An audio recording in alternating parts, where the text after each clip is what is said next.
Welcome to Alberta Conservation Association's Harvest Your Own podcast, the resource for everything hunting, navigating through the field, the butcher shop, and the kitchen. Life is all about great food.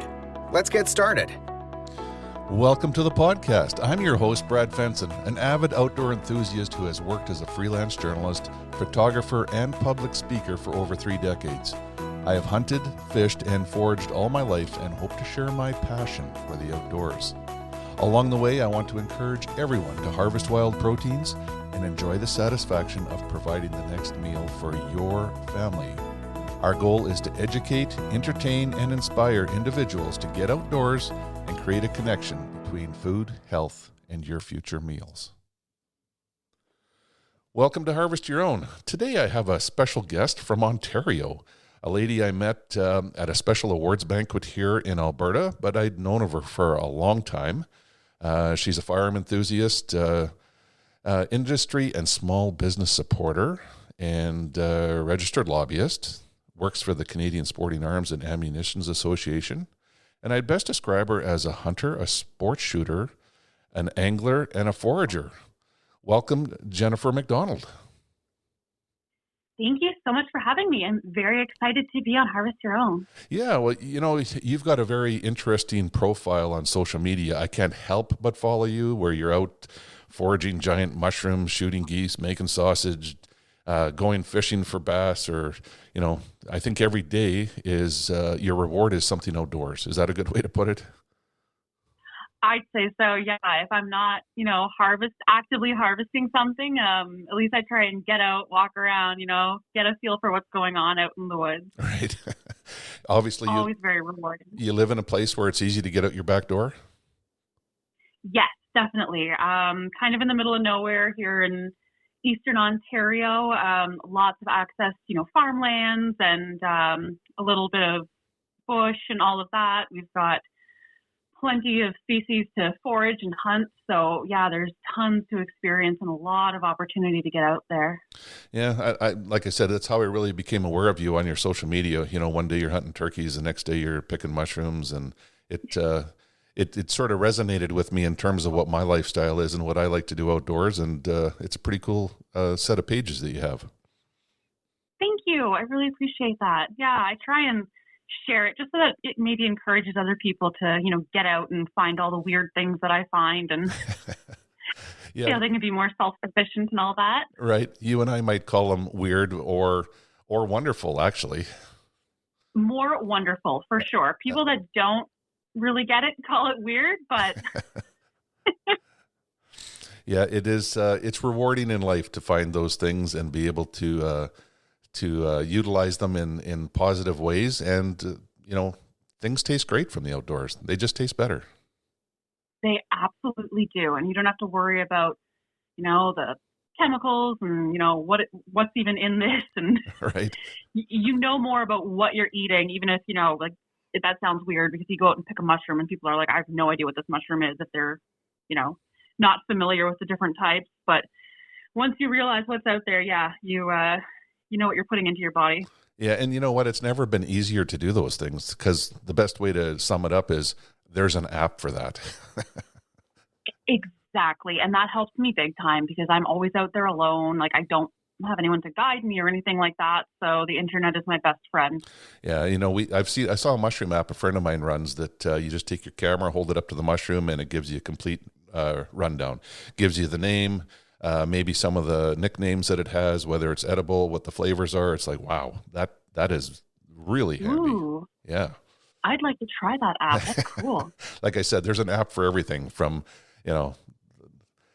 finding out what a specific bird call is to identifying mushrooms and plants. And, even our smartphones, we can take a picture and click the little button at the bottom and it'll identify things for you. So it's pretty easy to get outdoors and enjoy it and learn more and forage and know that you're always safe. Yep. Like you said, easier than ever now. Yeah. With all of the information at our fingertips. Yeah. So, I'd call you an avid outdoors person, like avid. I'd say so, yeah. I definitely prefer to be outside way more than I'm inside. As much as I love my job, unfortunately, it kind of ties me to the office sometimes. But I'm lucky enough to be able to haul my laptop out to the, deer blind sometimes and do work from there. So yeah, I can't complain whatsoever. Yeah. So tell me, who is Jenn McDonald? You must have had a childhood full of firearms, hunting, fishing, foraging, all the rest of it. What's your family background, your interests? Not even a little bit. Not raised around firearms. We had, maybe, I don't even remember what it was because I never really saw it. There was either a 12 gauge or a 22 in, an old closet somewhere at my parents' house, just to sort of ward off predators from the beef cows they had. But I would say for the most part are actually anti-hunting. I think that's for a lack of information on their part, and that they don't have much to do with the firearms whatsoever. So I kind of just grew up outside, of course, grew up on a farm. I was always outside, always in the woods, exploring, trying to kind of forage what I could because we had all those wild berries out there. But after high school, that's whenever I really got into the hunting and the firearms. I graduated high school, got into college for veterinary technician, which I know, hunter now. But lots of vet techs are hunters. Absolutely. Went to school to be a veterinary technician, and right from there, I got my gun license, got my hunting license. I think I was the only girl in the class. I just sort of used, the magic of Google to figure out how to actually obtain this and get started. Wow. And then I asked locals for permission to hunt on their land, and fell into it from there. It was very just blindly getting into it and learning as I go. Self-taught and motivated. Yeah, absolutely. I was just really interested in being outside, being able to harvest my own food, being able to kind of connect with nature better and have a better, I don't want to say excuse, but a better reason to just be outside all the time. At least I'm being productive while I'm outside. Yeah, absolutely. How did you talk yourself into wanting to start shooting things when you'd never been introduced to a firearm? I grew up in a rural community, so of course there were a lot of hunters. I waitressed, so, you'd get all those hunters coming in the morning for breakfast after their morning hunt, and, they're talking about their hunting experience and all of the wildlife that they saw and how they would go out and just, harvest this huge deer and fill up their freezer. And I thought that was just, the most amazing thing ever. I really wasn't that big of a gun enthusiast. I was kind of indifferent, I should say. So the hunting is what really got me into the guns. And then that got me into the sports shooting. And then from there, back in 2020, whenever the sports shooting was kind of under political threat, we had the Order in Council modern sports shooting prohibitions. That really got me into the political side of things, because all of a sudden I was like, holy, they're completely attacking my way of life and my friend's way of life. I have to do something about this. Right. So that's where I fell into the more political side. Well, it's an interesting journey. Like, I have to say, on Harvest Your Own, our primary goal is to encourage people to try hunting, to take it up, to take the first step, to learn about the steps required and the education required to do it. And you've basically, you're proof that, if you have a will, there's a way to get it done, and you can make it happen. The Google machine is wonderful. It holds your hand and takes you through the right information if you know how to look for it. But you've progressed from, you've progressed from somebody that was interested in the outdoors to taking up firearms, listening to other hunters, taking up hunting, and feeding yourself, and then take it a step further and fighting for the rights of firearms owners because it became a big part of your life and a passion. Absolutely. Exactly. I just sort of saw how unfairly the firearm community was treated. And of course, I became very passionate about firearms after, experiencing how fun sports shooting was and how crucial it is to have access to firearms if you want to go out and hunt. I mean, of course, you can go with archery, but not everybody's going to use archery. You can't use archery for waterfowl, really. Like, not that you can, but you can't. So yeah, that really, really pushed me. And yeah, from there, the more I learn, the more passionate I get. So Yeah, it's interesting. it grows every day. Yeah. I'd have to say the number one holdback for people trying to get into hunting or that are interested at all is their fear of firearms. And that's basically why I wanted to get you on is, you've taken the steps from somebody that knew nothing basically about firearms other than one was in the closet and you talked to people that enjoyed using them to an absolute, fan of it and passionate about it and knowing all the steps, knowing the intricacies of a firearm, the proper use of a firearm should not be scary. Absolutely, for sure. And that's the thing. Of course, it's extremely intimidating to get into hunting, get into shooting, because I feel like a lot of people, from what I read online about people that want to get into it, I feel like they need a mentor or they need somebody to hold their hand through it, but you can just dive in alone. I mean, it's fine. I did it. Anybody can do it. Absolutely. The internet's there. Money's sometimes a factor, but I started with I had, straight out of high school, straight out of college, no money, started with the cheapest shotgun I could find because it's pretty universal for hunting around here. And yeah, you just build it from there. Yeah, that's sort of how most of us get started. We can't afford a top end semi-automatic or over and under shotgun. And we start with a single shot or an old pump or a used firearm and off we go. Absolutely. Wet our toes before we jump right into the lake. That's exactly it. And, people say that they don't have any access to hunting land. Well, you drive around from farm to farm and sooner or later somebody's going to say yes. Exactly. Don't get discouraged. That's we have a very interesting right in Canada. We can knock on somebody's door, ask for permission and go hunting. I hunt all over the world and that isn't always the case. Some places, if you don't own land or pay huge dollars for access, you're not going to get on. So in Canada, we are very blessed and I hope that we never change because it's equal access for anyone within our society, no matter what your means are. This podcast is produced for Harvest Your Own, a program dedicated to those who want to reconnect with food and health through their experiences outdoors. HarvestYourOwn.ca is a resource for individuals to learn more about hunting and the outdoors. There's information to get you started and ensure that your compass stays pointed in the right direction to be successful. Where's your next meal coming from? I completely agree. And we have a lot of amazing groups out there now that encourage new hunters. I mean, there's the Canadian Sportswomen's Society that takes out, men and women that want to get into hunting and shows them the ropes and takes them out with outfitters. So I feel like there's a lot of opportunity out there if people truly want to get into it. Absolutely. So you also have your own podcast. I do. The Horrible People podcast. It was originally established to sort of debunk the myths or animosity, I guess, towards hunting and sport shooting and the firearms community.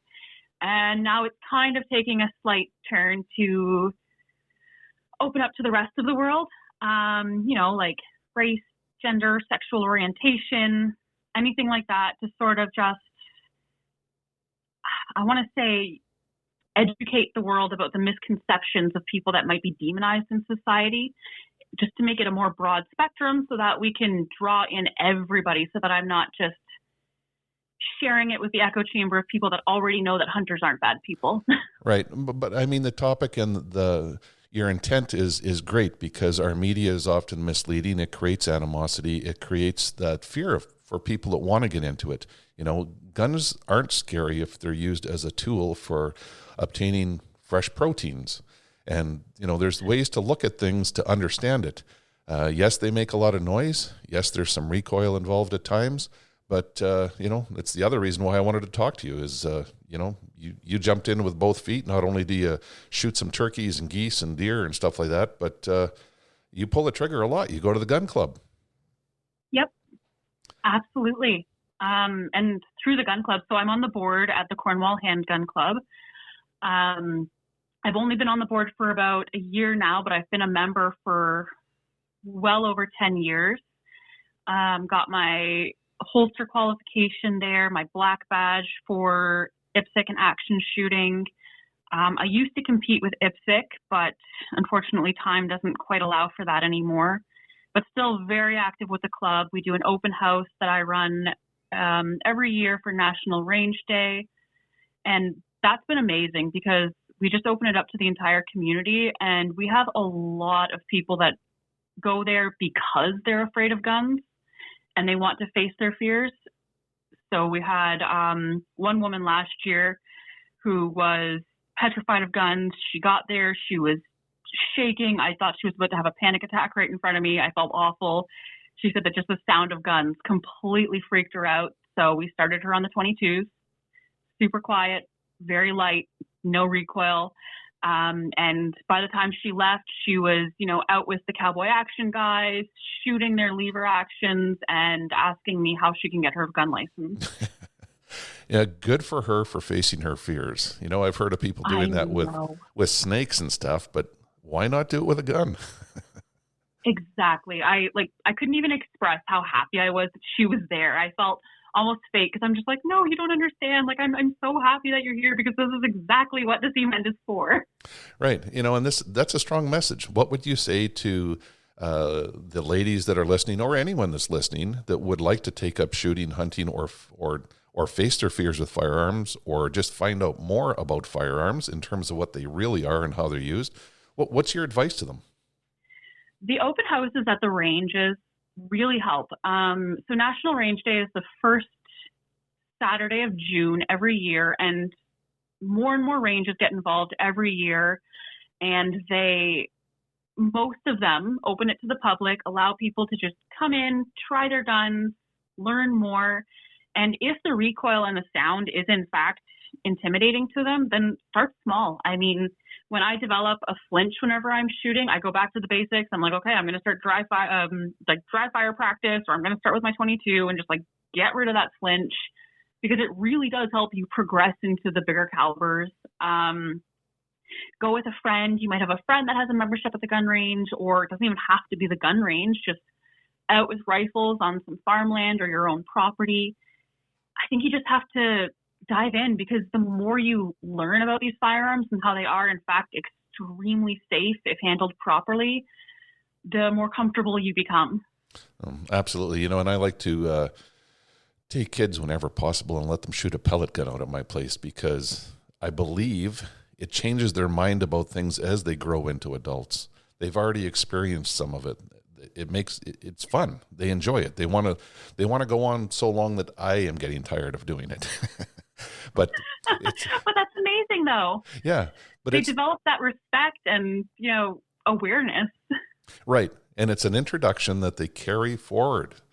So they don't have these fears of firearms or misconceptions of them from an early age. And I think, there's a strong message there too, is the way we approach it. And if we can influence other people and how we do it means a lot in terms of what our future is as firearm owners and hunters. That's it. And I feel like if people aren't exposed to it either at a young age or whatsoever, the only exposure they get is what they see in movies, which is never accurate. It's always violent. What they see in the news, which is,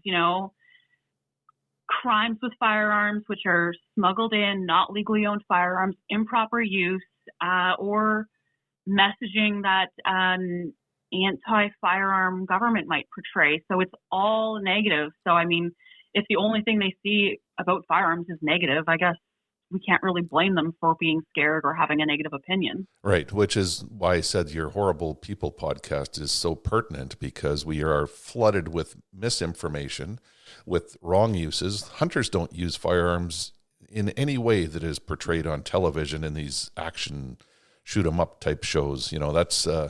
That's the complete opposite about how we think about handling and using our firearms. So it is good to understand these things and talk about them and have some of the general public understand it. It's one thing, as you said, to educate our own, but they already understand these things. We have to find a way to share these messages to get more people involved and get out and at least understand and try a firearm so that you know for yourself.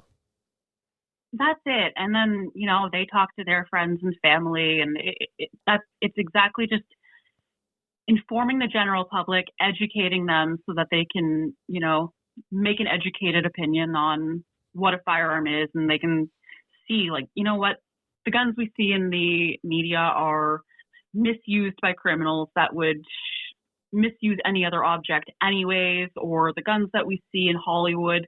That's not really how it all goes down, because it's Hollywood. It's not real life. Right.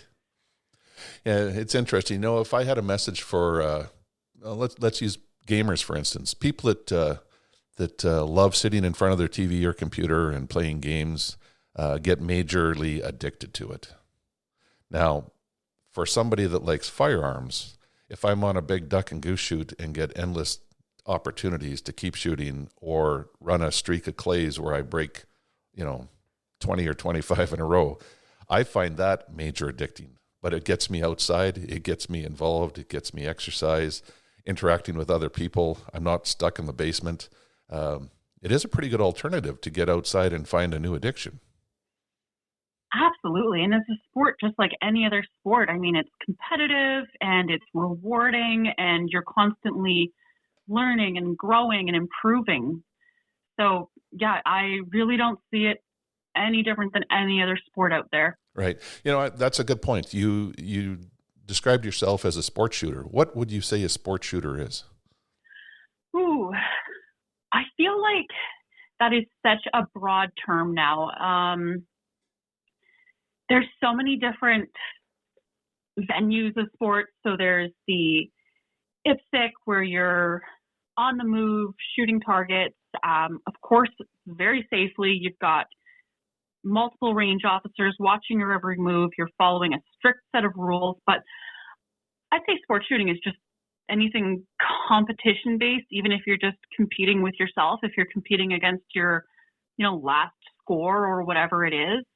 I guess target shooting could be considered a sport as well.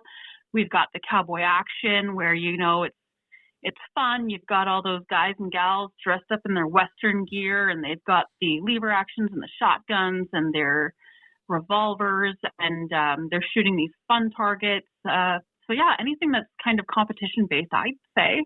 Yeah.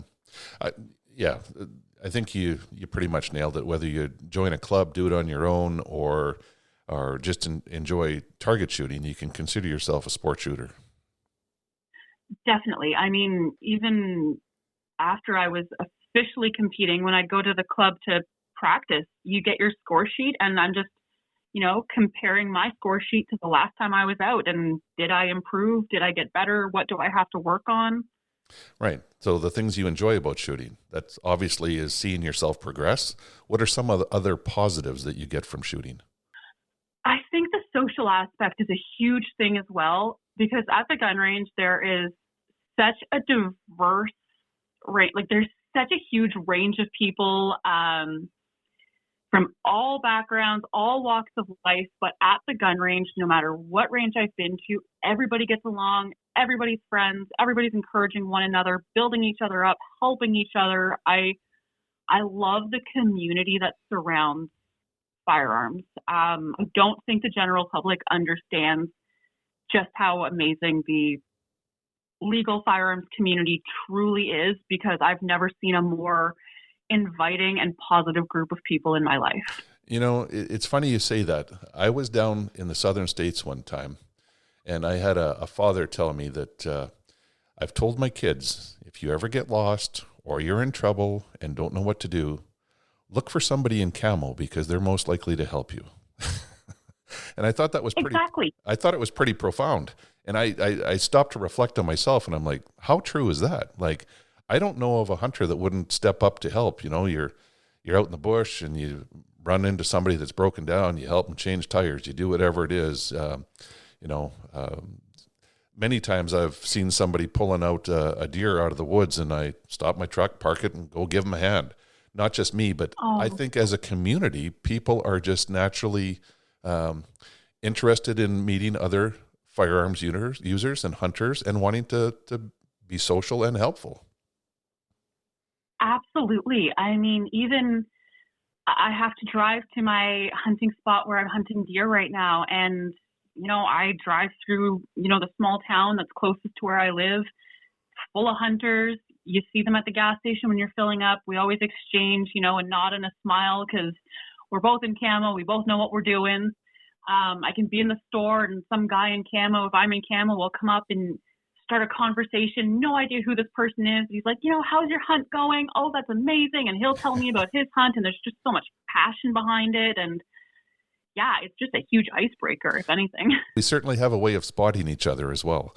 Oh my gosh, absolutely. You see someone with that little camo hat even, and they're like, yeah, we know. Yeah. For the people that I've interviewed that are cautious with firearms and have some reservations about the noise and the recoil, I'm a fairly big person. Recoil doesn't bother me. I find it rather therapeutic. Smaller frame shooters, any advice? I'm not saying you're a small frame shooter, but you seem I am a small frame shooter. Okay. But you handle things extremely well. How do you do that? Like, does the recoil impact you at all? Not anymore, but that's just with practice and time. The more and more I used my firearm, the more I became comfortable with it and learned how to kind of position my body and absorb the recoil, or counter it, I should say. Because, I see smaller frame shooters trying bigger guns, and sometimes they're completely thrown back, or people will see me with my, big 12-gauge shotgun, and they're just like, oh my God, that thing's bigger than you are. How are you handling that thing? But I don't even think about it or notice it anymore because I've just used it so much. When I first started shooting, the recoil was definitely intimidating. But after trying it a few times, I realized, well, yeah, it's intimidating. Yeah, it's loud. Yeah, you feel the recoil, but nothing's happening. It's not hurting me. It's not dangerous. You just have to kind of learn to hold that firearm in a proper way, but then also starting with something smaller, like get yourself a 20 gauge, get yourself a heavier framed firearm that will absorb that recoil more so that your body's not reabsorbing it. Right. The bottom line is don't be afraid of it. There's all kinds of things you can do to deal with it, to train your body to absorb the recoil and to disperse it. But picking the gun, making sure it fits right, your form when you're holding a firearm, even how you place your feet, it all helps you in terms of Exactly. managing. Yeah. And if you don't know, that's where, again, you find somebody to go to the range with, or you go to a range for one of their special days, or, there's lots of places where people will step up to give you proper instruction in terms of how to handle a firearm, shoot it, and deal with recoil. And of course, everyone nowadays should be wearing hearing protection anyway, so the loud part of it shouldn't even be able to 100% come into the equation. I've got an old hunting friend from the Yukon that was a staff sergeant in the Metro Toronto Police Force years ago, and he likes to remind me that when they used to go to the range, their instructor would say, okay, everyone pick up some empty 38 casings and put them in your ears backwards. And that's what they had because there was no such thing as hearing protection. So, oh, wow. We've come a long ways, and there's nothing to be afraid of. Protect your ears. The loudness won't bother you. Learn how to handle the shotgun properly, or any gun, firearm properly, and you won't even notice the recoil. This podcast was made possible by Alberta Conservation Association and the Harvest Your Own community.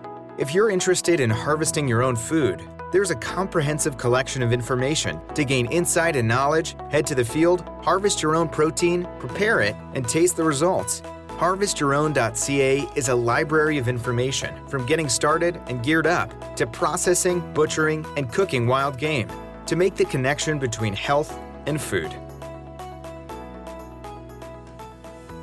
And even when I was first getting started, I was very nervous to shoot that shotgun for the first time. So I was like, I don't know what to expect. I don't know what's going to happen. But do your research. Go on YouTube, go on the internet, and just really find out how you have to position your body. Like you said, how you position your feet, how you understand. There's so many times I'll have someone try a firearm for the first time and they're already kind of bracing themselves, leaning far, far back. And I'm like, you're already like, you're kind of already screwing yourself over there. You have to lean into it because once that firearm pushes back, you have nowhere else to go. Yes, your body is the shock absorber. Let it work for you. If you're already leaning back, you're going to take it all on the shoulder. And I think with that all being said, it's really not as bad as people anticipate. No, and your comments about starting them off with a 22 is very good. As you work up, they get to the big guns and they're like, oh, that's not bad. It's because exactly, they're holding it properly. They're not tensed up. They're not intimidated. They're not rigid, which makes it worse. You're more comfortable with it, and it just happens. You're relaxed. You're not, nervous about the sound. You're not nervous about what's going to happen when I pull this trigger. And we're lucky because nowadays we have so many firearms that are designed for a lighter frame, designed to absorb recoil. We've got a lot of tools like those shock absorber butt pads, and we've got the hearing protection. We've got so much just to help literally anybody get into it and be comfortable. Yeah, absolutely. We even have special ammunition with low recoil. Yes, exactly. Yeah, so there's all kinds of ways to wet your feet in this and go out and give it a try, and hopefully and ultimately we'll have some new hunters in the community. I hope so. Yeah, we need to build up this community. Yeah. You're an avid hunter. Like I said, avid outdoors person, avid hunter. I watch your stuff. You harvest geese, you keep the hearts, you keep the livers, you make goose sausage, you make, I don't know. I don't know how many recipes I've seen in the last month, but it's goose season, so fresh birds go to good use. Definitely. Yeah, and in the spring, you're out in the turkey woods, you harvested turkeys and brought home mushrooms, and you're making cream of puffball soup and enjoying, I don't know, how do you cook your turkeys? I like to smoke the turkey. Yep. So, I'll smoke the breasts. For the thighs, I always put them right in the slow cooker. So I'll do shredded goose on a bun, kind of like a pulled pork sort of deal, or I'll put it on rice if I'm not really feeling like eating all that bread. The breasts you can do so much with because they're so big. You can do fillets to sort of do like chicken strips, except with turkey breast, which I think is very common. The last one that I actually just posted was a turkey breast that I had sort of sliced a little hole into, stuffed it with ricotta cheese and a little bit of Parmesan, red peppers. I had some garlic and onion in there, and then I tied it with butcher's twine and set it on the smoker. That was absolutely amazing. Yes, it looked good too. Turkey is so fun. There's also, thank you. There's also turkey chili that I've done, cream of turkey meatball soup, which was good, just kind of ground turkey, and you do your meatballs. There's so much you can do, and my husband didn't grow up with wild game, so I've always got to kind of be careful how I cook it. I don't want it to be, too gamey, I guess, or anything like that. I want his family to be able to enjoy it as well, because I just want everybody to know that we're harvesting these animals because we enjoy the meat, not just because we want to kill animals for fun. So yeah, for the turkey, for sure, there's just such a wide range of things you can do with it. You can basically do any recipe with that you would a domestic turkey, I think. Oh, I think you can actually do more. They have more flavor. They're just very versatile. You just have to be creative, and that's a big part of Harvest Your Own as well. We have a huge recipe section on the webpage, and put in a species, and it'll give you the recipes that are already on there to get started and try something new. And I think ultimately is when we share messages about how much we enjoy the food aspect of it and the wild game, I think that is the clincher for getting people to go and try firearms. I think so. Absolutely. Because hunting and being able to harvest my own food like that is the reason I started getting into firearms. And then from there, it just grew into a passion for the gun itself. So yeah, it's all connected, and it all helps people sort of move down that line. Yes. I have to ask, what is your favorite all-time wild game recipe? Ooh, It's always a that, tough question, right? Because there's so many. yeah. I just love a good, simple venison steak, to be honest. I make a lot of sausage with the goose.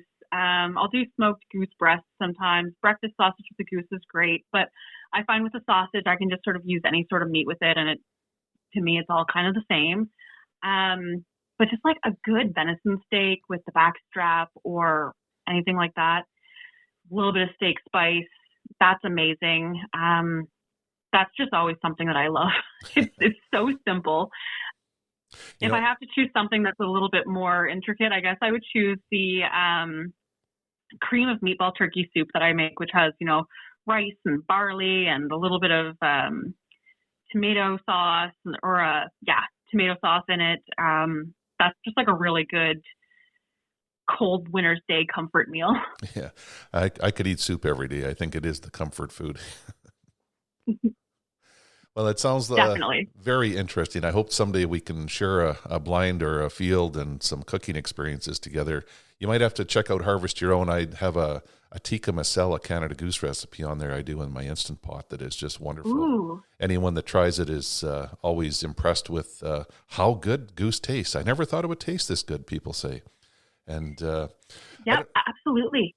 I don't know if, how do you find all the pellets in your birds? The pellets.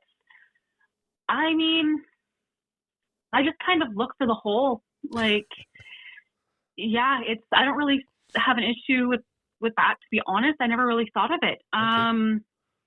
I just see a hole, follow it through, and make sure there's no pellet stuck in the meat anywhere. Sometimes the pellet draws the feathers into the meat. So whenever I'm giving it that saltwater bath before doing anything with it, I really inspect it thoroughly. That's how I always started too. And then my wife ended up breaking a molar on a steel pellet. So it's interesting. No. And I wanted to bring this up to you because it's a great tip. Is we bought a wand metal detector that I can run over the breasts in a plastic pan, and it beeps if there's a pellet.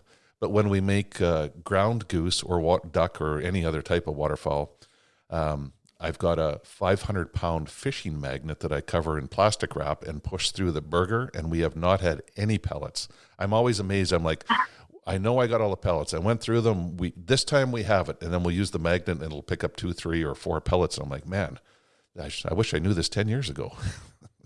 That's a really good idea. I've got to do that. Yeah, it works great, and it's quick. It's easy to clean up, and I just leave the magnet attached to the fridge in the shop here so that I can pull it off, wrap it up in new plastic wrap, and give it another workout.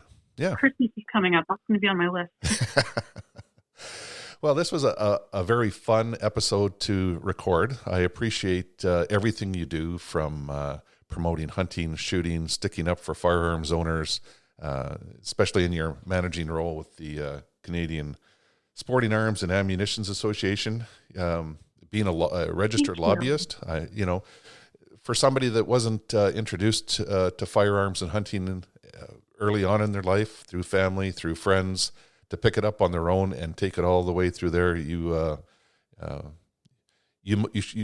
story should motivate a lot of people. It makes me very grateful to have people like you within our community. Thank you. I really hope so. I really want people that, are interested in getting into it to just do it. Right. Don't be scared. Don't be intimidated. Don't think you need somebody to show you the ropes. You can do it on your own, 100%. Yeah, and I think people would appreciate following you on social media. Jenn McDonald, I think you still have some sites under your maiden name as well. Yeah, Facebook won't allow me to change my name yet because, I guess they don't like me right now from the gun post, but it's still Jennifer Gadbois on Facebook, but yeah. Yeah, and then the CSAAA as well, information about firearms, ammunition, events in Canada. You may as well dive into the community if you want to be a part of it.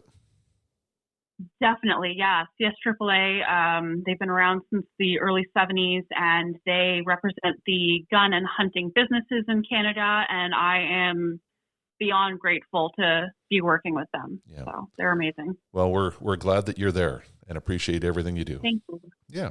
Thank you very much. Well, thanks for coming out today. I love the story. I love the fact that you can share it and tell people from experience that they don't need to be afraid or intimidated by guns. The best way to deal with it is to face it. Find mentors. You can do it on your own, but where there's a will, there's a way. Yes, absolutely. So thanks for coming out. Thank you so much for having me. We hope to inspire people to reconnect with nature and appreciate where your food comes from by harvesting your own. For more information on getting started or to learn specifics about the Field to Fork experience, visit harvestyourown.ca and follow on Facebook and Instagram. Check back often for new material, recipes, and videos that are posted regularly.